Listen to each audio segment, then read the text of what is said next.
ওয়ালা তামশি ফিল আরদি মারহা, পৃথিবীতে চলবার সময়, হাঁটার সময় অহংকারের মতো দম্ভ ভরে পদচারণা করো না। কারণ তুমি যত বড়ই হও না কেন, যত বড় ভাব নাও না কেন, তুমি পদাঘাতে আমার তৈরি জমিনটাকে ফাটিয়ে দিতে পারবা না কখনো। ইন্নাকা লান তাখরিকাল আরদা, তুমি যত বড় শক্তিশালী হও না কেন, তোমার পায়ের আঘাতে আমার জমিনটাকে ফাটিয়ে দিতে পারবা না। জমিনটাকে আমি বানিয়েছি। ওয়ালান তাবলুগাল জিবালা তুলা, দৈর্ঘ্য এবং উচ্চতার দিক থেকে কখনোই আমার তৈরি পাহাড়ের আগা পর্যন্ত পৌঁছাতে পারবা না। তুমি নিজেকে যতই বড় মনে করো না কেন, কিন্তু তুমি পাহাড়ের মতো আমার সৃষ্টিকে দেখো, তার মতো লম্বা তুমি, উচ্চ তুমি হতে পারবে না, উচ্চ হতে পারবে না। তো পাহাড়ের উচ্চতা, সাগরের বিশালতা ইত্যাদি কার সৃষ্টি? আল্লাহর সৃষ্টি। রব্বুল আলামিন এই সুবিশাল আসমান নিয়ে আমাদেরকে বলছেন, আল্লাহুল্লাযী রাফা'আস সামাওয়াত বিগাইরি আমাদিন তারাউনাহা। তোমরা কি দেখতে পাও না? রব্বুল আলামিন আল্লাহ পাক এই সুবিশাল আকাশকে উঠিয়ে রেখেছেন, আকাশগুলোকে, নভমণ্ডলগুলোকে উঠিয়ে রেখেছেন। তোমরা একটা ছাউনি 100 × 100 হাত, একটা ছাউনি, কাপড়ের ছাউনিও খুঁটি ছাড়া রাখতে পারো না। একটা ছাদ 100 × 100 হাতের একটা ছাদও খুঁটি ছাড়া রাখা যায় না। ঠিক কি ঠিক না? খুঁটি লাগে কি লাগে না? বিশাল আসমান আমি খুঁটি ছাড়া উঠিয়ে রাখলাম। আরে আমার বান্দারা, আমার বান্দিরা, তোমরা কি আমার সৃষ্টি, আমার ক্ষমতাটা একটু দেখবা না? যদি বান্দি মাওলার ক্ষমতা সম্পর্কে সামান্যতম ফিকির করত, চিন্তা করত আর অবগত হতো, কখনোই নিজেকে ফিরাউনের ভূমিকায় আনতো না, মাওলার অধীন নিজেকে মনে করতো। ঠিক কিনা? জানতো আমার যে ক্ষমতাটা, এটা বড় তুচ্ছ, এটা আমাকে দয়া করে সাময়িকভাবে দান করেছেন কে? অতএব আমি স্বাধীন নই, আমি কার অধীন? যদি কোনো বান্দা এইভাবে ক্ষমতায় বসে এবং ক্ষমতাকে আল্লাহর অনুগত হয়ে চালায়, আপন পরের ভেদাভেদ করে না, সরকারি দল আর বিরোধী দলের মধ্যে ন্যায় নীতির দিক থেকে কোনো পার্থক্য নাই, আইনের দৃষ্টিতে সকলকে সমান হিসেবে দেখে, ইনসাফ প্রতিষ্ঠা করে, রব্বুল আলামিন এইরকম আল্লাহ ভীরু বাদশার জন্য কিয়ামতের দিন, যেদিন কোনো ছায়া থাকবে না আরশের ছায়া ছাড়া, সেদিন মাওলানা পাক আরশের ছায়া তলে সবার আগে তাকে জায়গা দিবেন। 7 ক্যাটাগরির মানুষকে আল্লাহ কিয়ামতের দিন আরশের ছায়া তলে ভিভিআইপি ট্রিটমেন্ট দিবেন। তার মধ্যে 1 নম্বর ন্যায়পরায়ণ বাদশা। ন্যায়পরায়ণ। আর যদি আল্লাহর এই বিশাল ক্ষমতাকে, ক্ষমতার বিশালত্বকে অনুভব আর উপলব্ধি করতে না পারে, তাহলে সামান্য 10-12-15 বছরের ক্ষমতা পেলে নিজেকে মহিলা ফেরাউনের ভূমিকায় অবতীর্ণ করে ফেলবে। ঠিক কিনা? জানে না সর্বময় ক্ষমতার অধিকারী কে? যদি বিশ্বাস করত, কখনোই নবীর ওয়ারিসদের গায়ে হাত তুলত না। যদি বিশ্বাস করত, আল্লাহ ভীরু নেককার বান্দা বান্দীদেরকে নাজেহাল করত না। দিনদার, পরহেজগার, দাড়ি টুপিওয়ালা শিক্ষিত মানুষগুলো যখন নামাজ কালাম আদায় করত, দিনের উপরে থাকতো, তাদেরকে জঙ্গি, রাজাকার বিভিন্ন ট্যাগ দিয়ে হেনস্থা করত না। ঠিক না? দুনিয়াতে যত সৃষ্টি আল্লাহ তৈরি করেছেন, গাছপালা, তরুলতা, নদী নালা, সাগর, পাহাড়, আল্লাহু আকবার, একটা সাগর কত বড়, এটা যদি কেউ না দেখে থাকেন, আল্লাহর এই সৃষ্টিটা দেখার জন্য হলেও বাংলাদেশে আল্লাহ সাগর নামে একটা জিনিস দিছে।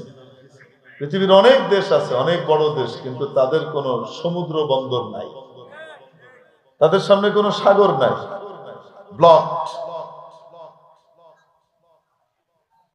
এই যে ভুটান আছে, নেপাল আছে, এরা বিভিন্ন জিনিস বন্দর থেকে নিতে হলে বাংলাদেশের উপর দিয়ে বা ইন্ডিয়ার উপর দিয়ে কারো উপর দিয়ে নিতে হবে, কেন সরাসরি? তাদের বন্দর নেই। আমাদের দেশটা ছোট্ট একটা দেশ, কিন্তু রব্বুল আলামিন আমাদেরকে বিশাল একটা সাগরের অংশ দিয়েছেন, ঠিক না? না হলে ভিসা নিয়ে অন্য দেশে গিয়ে দেখতে হতো। আল্লাহ তৌফিক দিলে, টাকা পয়সা হলে গুনাহ করার জন্য না, হারাম কাজ করার জন্য না, আল্লাহর সৃষ্টি সাগর, এই সাগরটা আল্লাহ বানাইছেন। এটা কত বড়, বিশাল, এটা দেখলে নিজের ক্ষুদ্রত্ব অনুভব হয় যে আমি কত ছোট্ট। আল্লাহ এত বড় সাগরও বানিয়েছেন। কি পানি, বিপুল জলরাশি, কোন কুল কিনারা নাই। আমি প্রথম যখন সাগর দেখি আমি হতভম্ব হয়ে গেছি। এটা সাগর, এরকম এত পানি, এত পানি, আরে কয় কি আল্লাহ এত বড় জিনিস বানাইছে। প্রথম যখন আমি পাহাড় দেখি, জীবনের প্রথম যখন পাহাড় দেখি, চিটাগাং যাচ্ছিলাম এক প্রোগ্রামে পড়ালেখার আমলে। তো যাওয়ার সময় ট্রেনে করে যাচ্ছিলাম। তো যখন আমরা সীতাকুণ্ড পাহাড় দেখা শুরু করলাম, মানে ওই যে বড় পাহাড়টা, ফেনী পার হওয়ার কিছুক্ষণ পরে, এই পাহাড় যতক্ষণ আমি দেখতে পেয়েছি ততক্ষণ আমি পাহাড়ের দিকে তাকিয়েই ছিলাম। এরপরে যখন পাহাড়তলিতে এসে লোকালয় এসেছে, আর তো পাহাড় তেমন কাছাকাছি দেখা যায় না, কারণ ট্রেন যাত্রার সময় এই ট্রেনের লাইন এবং পাহাড়ের মাঝখানে বড় ধরনের কোনো রাস্তা নাই, বড় ধরনের কোনো ব্যবধান নাই, দেখা যায় কাছ থেকে। এত বড় পাহাড়, অথচ বাংলাদেশের পাহাড়গুলো যে পৃথিবীর বড় পাহাড়গুলোর ভিতরে সবচেয়ে বড় এরকম কিন্তু না, মোটামুটি মাঝারি টাইপের পাহাড়, খুব উঁচুও না। এই দেখেই ঘিরনি খেয়ে গেছে একেবারে। এত বড় সৃষ্টি আল্লাহ বানিয়েছেন। এই সবকিছু বানিয়েছেন কি আল্লাহ পাক। আবার পাহাড়ের উচ্চতা নিয়ে গর্ব করেছেন, মানে আমি এটা বানিয়েছি, দেখ। ওয়ালা তামশি ফিল আরদি মারহা, পৃথিবীতে চলবার সময়, হাঁটার সময় অহংকারের মতো দম্ভ ভরে পদচারণা করো না। কারণ তুমি যত বড়ই হও না কেন, যত বড় ভাব নাও না কেন, তুমি পদাঘাতে আমার তৈরি জমিনটাকে ফাটিয়ে দিতে পারবা না কখনো। ইন্নাকা লান তাখরিকাল আরদা, তুমি যত বড় শক্তিশালী হও না কেন, তোমার পায়ের আঘাতে আমার জমিনটাকে ফাটিয়ে দিতে পারবা না। জমিনটাকে আমি বানিয়েছি। ওয়ালান তাবলুগাল জিবালা তুলা, দৈর্ঘ্য এবং উচ্চতার দিক থেকে কখনোই আমার তৈরি পাহাড়ের আগা পর্যন্ত পৌঁছাতে পারবা না। তুমি নিজেকে যতই বড় মনে করো না কেন, কিন্তু তুমি পাহাড়ের মতো আমার সৃষ্টিকে দেখো, তার মতো লম্বা তুমি, উচ্চ তুমি হতে পারবে না। তো পাহাড়ের উচ্চতা, সাগরের বিশালতা ইত্যাদি কার সৃষ্টি? আল্লাহর সৃষ্টি। আল্লাহর সৃষ্টি তো মনে হয় শুধু এই পৃথিবীটাই, বাইরের গুলা না। চাঁদ সূর্য এগুলো অন্য কেউ বানাই দিয়ে গেছে। কি বলেন আপনারা? তো সূর্যটা কতটুকু বড়? পৃথিবী থেকে বেশি না, মাত্র 13 লক্ষ গুণ বড়। বিজ্ঞানীরা বলেন কথা বলেন, পৃথিবী থেকে কত বড়? দেখতে একটা রুটির মতো লাগে, মধ্য গগনে থাকলে একটা থালার মতো, প্লেটের মতো লাগে, আর যখন উঠে আর ডুবে তখন হাঁসের ডিমের কুসুমের মতো লাল, এইরকম আরেকটু বড় সাইজের থালার মতো লাগে, ঠিক না? অথচ বিজ্ঞানীরা বলছেন পৃথিবীর চেয়ে কত বড়? 13 লক্ষ গুণ বড়। তাহলে এত ছোট লাগে কেন? দূরত্বের কারণে। ওটা এত দূরে, তাই তোমার কাছে দেখে এটাকে ছোট লাগে। একটা প্লেন কত বড় ভাই বলেন? আমাদের বাংলাদেশের সবচেয়ে বড় প্লেন যেটা, এটা পৃথিবীর মধ্যেও মোটামুটি বড় প্লেন, একেবারে ছোট না। বাংলাদেশ বিমানের আছে, বাংলাদেশের অন্য কোন প্রাইভেট এয়ারলাইন্সের নাই। বোয়িং 777 450-500 যাত্রী নেয়। প্লেনের এই মাথায় দাঁড়িয়ে তাকাইলে ওই শেষ মাথা দেখা যায় না, এত বড়। এই বিশাল প্লেনটা যখন আকাশে ডানা মেলে না, আপনার উপর দিয়ে যখন যায় তখন আপনি দেখেন এক হাইতে একটা কি জানি যেতেছে, বলেন না কেন? দেখতে কি মনে হয়? মনে হয় না যে প্লেন এক হাত, ওরকম একটা প্লেন আমার পকেটে থাকবে। ওটা দেখতে কি ওরকমই আসলে? ছোট লাগছে কেন? দূরত্বের কারণে।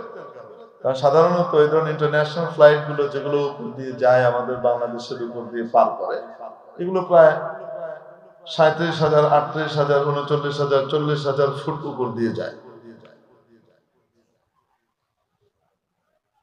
তো 40,000 ফুট উপরে একটা প্লেনকে দেখে, বৃহৎ আকারের বিশাল একটা প্লেনকে দেখতে লাগে কতটুকু? এক হাত। তাহলে সূর্যটা পৃথিবী থেকে কতটুকু দূরে? 9,30,00,000 মাইল দূরে। পৃথিবী থেকে সূর্যটা কতটুকু দূরে? 9,30,00,000 মাইল দূরে। যার ফলশ্রুতিতে পৃথিবীর চেয়ে 13 লক্ষ গুণ বড় এই জিনিসটাকে একটা থালার মতো লাগে। সুবহানাল্লাহ, সব বাড়িতে রেখেছে। বিশাল সূর্য, তার স্রষ্টাকে কে তৈরি করেছে? আল্লাহ। আল্লাহ এই সূর্যটা বানিয়েছেন। এই যে সূর্যটা, এটার থেকে আমরা পৃথিবী যতটুকু দূরে আছি, আমরাই কি সবচেয়ে দূরে? না, আমাদের চেয়ে দূরে সূর্যের আরো গ্রহ আছে। বৃহস্পতি আমাদের চেয়ে অনেক দূরে। এই পুরা বলয় নিয়ে সূর্য মহাশূন্যে ভেসে বেড়াচ্ছে। আর আমরা ওই যে টিম টিম করে জ্বলতে থাকা তারাগুলাকে দেখি না? আকাশে কয়টা তারা আছে? 10টা, 20টা, 100 তো হবেই। কত? অগণিত, মানে লক্ষ লক্ষ গুইনাও শেষ করা যায়। গুইনা শেষ করলে 10 হাত বাই 10 হাত আকাশের তারা গুইনা যদি বের করা যায় যে এখানে 150টা আছে, নিশ্চিত হইলাম তার ভিতরে ঠাস করে দেখা যায় পড়ক করে একটা চলে আবার নিয়ে গেছে। হঠাৎ করতে জানি এখান থেকে একটা ফাঁক দিয়ে এলো, এখান থেকে একটা ফাঁক দিয়ে এলো, বের হয় কিনা? এগুলা আসলে এত দূরে, যার কারণে মাঝে মাঝে ওগুলোর আলো ক্ষীণ ভাবে দেখি, আবার দেখতে পাই না। এই হলো অবস্থা। এই যে লক্ষ লক্ষ তারা আমরা আকাশে দেখতে পাই, এই তারাগুলা আসলে কি? এই তারাগুলা সূর্যের মতো এক একটা নক্ষত্র। সূর্য পৃথিবীর চেয়ে 13 লক্ষ গুণ বড়। বিজ্ঞানীরা বলেন পৃথিবীতে যে আমরা উপরে তারাগুলা দেখতে পাই, এই তারাগুলার বেশিরভাগই সূর্যের চেয়েও লক্ষ লক্ষ গুণ বড়।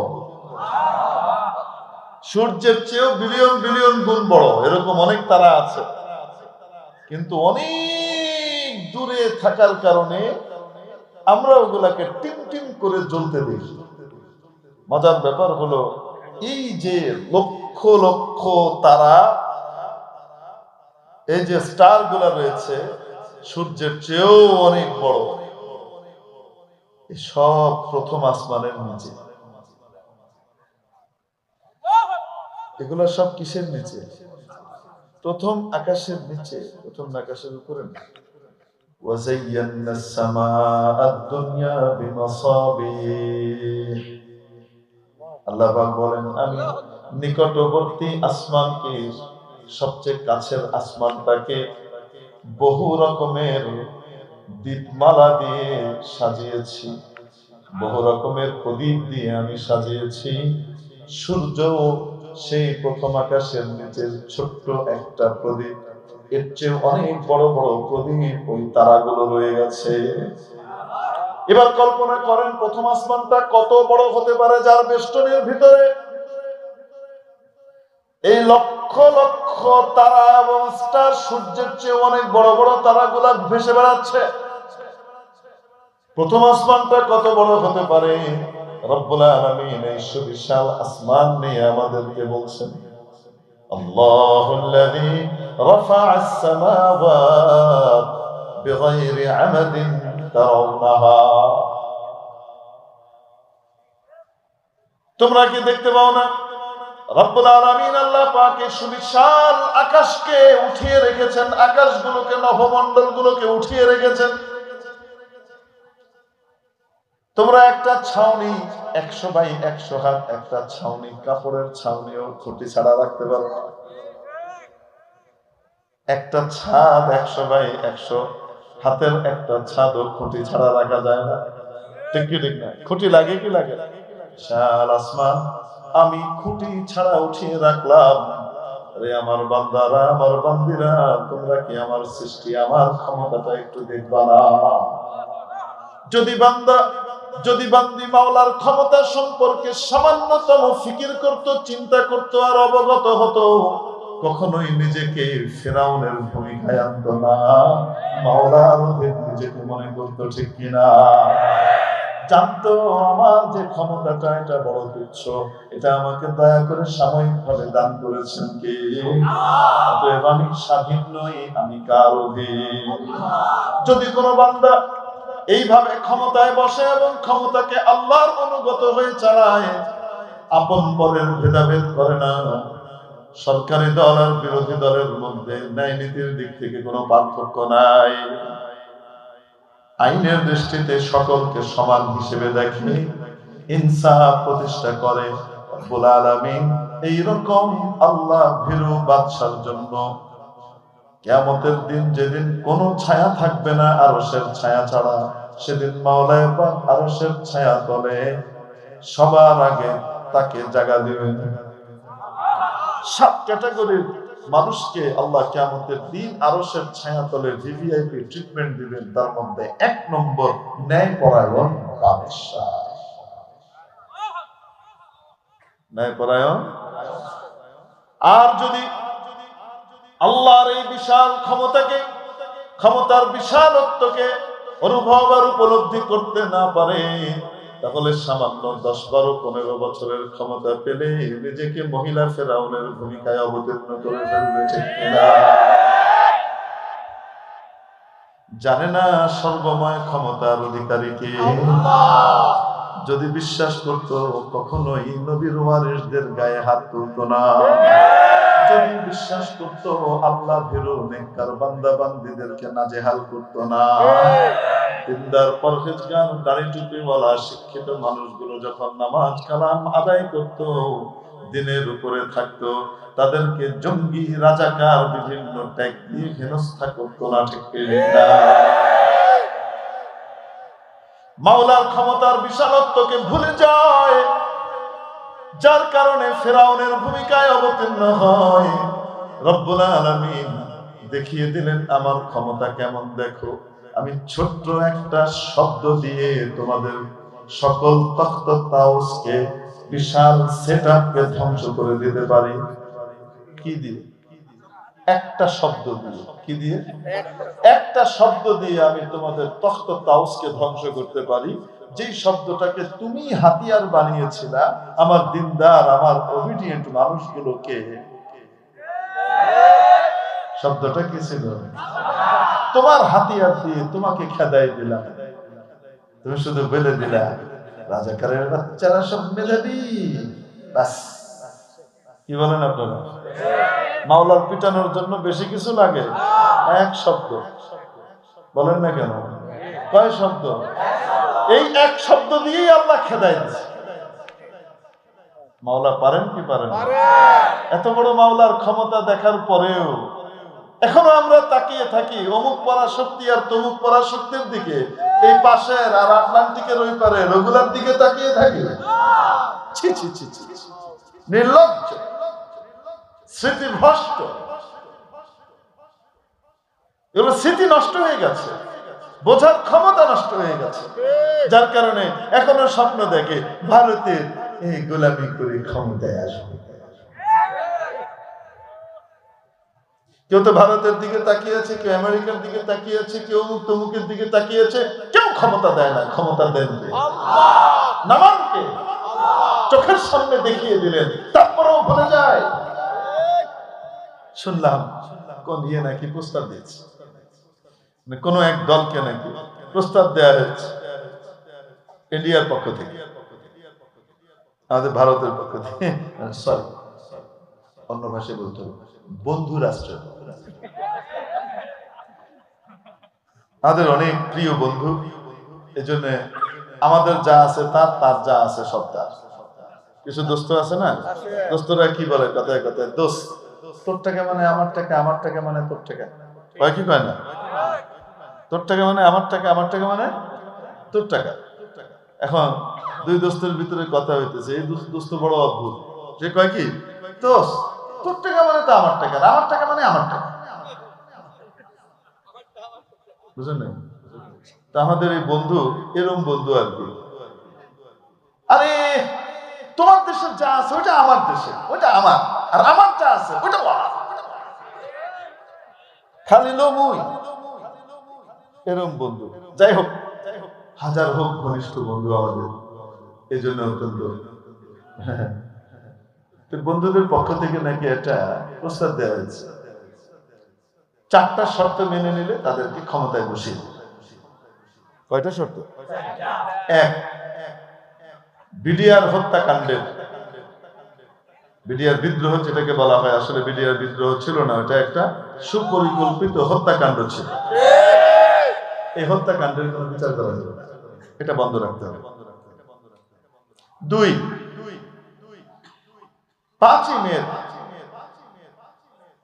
কালো রাতের যে জঘন্য হত্যাকাণ্ড হয়েছে, শাপলা চত্বরের নবী প্রেমিকদের বুকে যে গুলি চালানো হয়েছে, হত্যা করা হয়েছে, তার কোনো বিচার করা যাবে না। 3, অবাক লাগছে আপনাদের?